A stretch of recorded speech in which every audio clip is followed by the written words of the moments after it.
Patuloy na umuusad at bumabangon ang lungsod ng Alaminos sa kabila ng malaking naging pinsala ng nagdaang bagyong Emong sa kanilang lugar.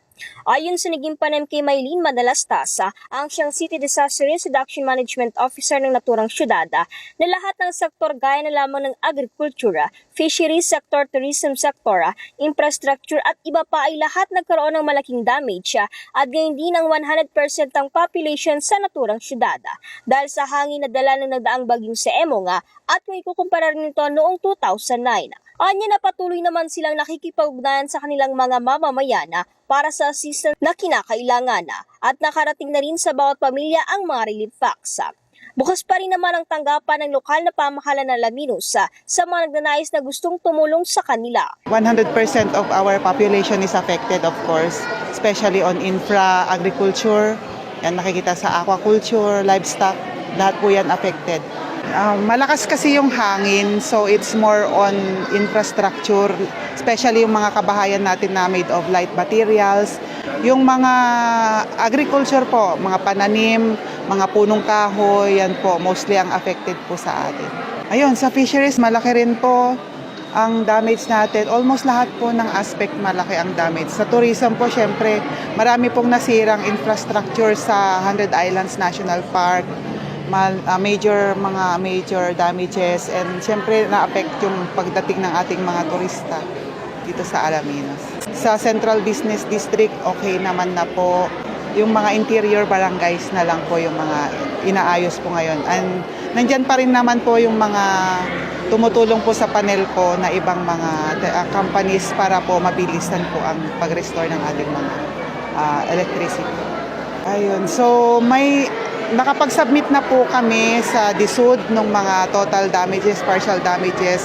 Inaantay na lang po natin yung kanilang response sa pagbaba ng kanilang assistance sa ating mga kababayan.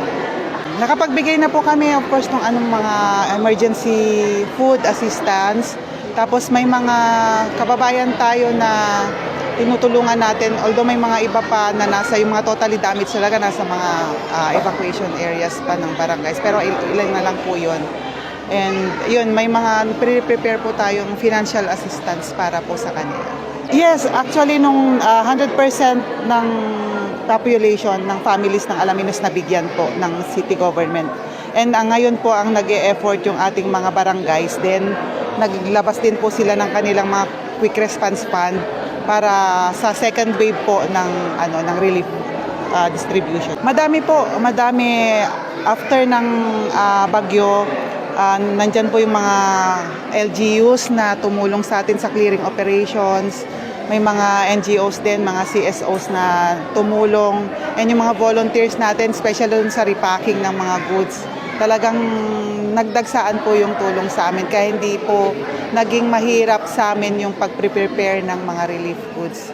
So may mga nakikipag-coordinate pa rin po sa CSWD ngayon ng mga organizations outside Pangasinan para magbigay po ng tulong.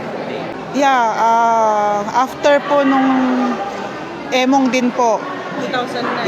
2009. May mga, pero so far ito po yung malaki ang damage na binigay in terms of sa lahat po ng aspect. Yung ating tourism office, malaki po ang damage niya. Yung ating mga gazebo sa isla, yon, mga guest house, yun po yung mga na-damage sa ating. Yung ating pong mangrove park, may malaking damage din po. Para sa programang Bombo Hanay Udugto, Patrol Numero 1, Bombo Ira Chicano, nag-uulat. This is Bombo Radyo Philippines, the number one and most trusted source of news and information.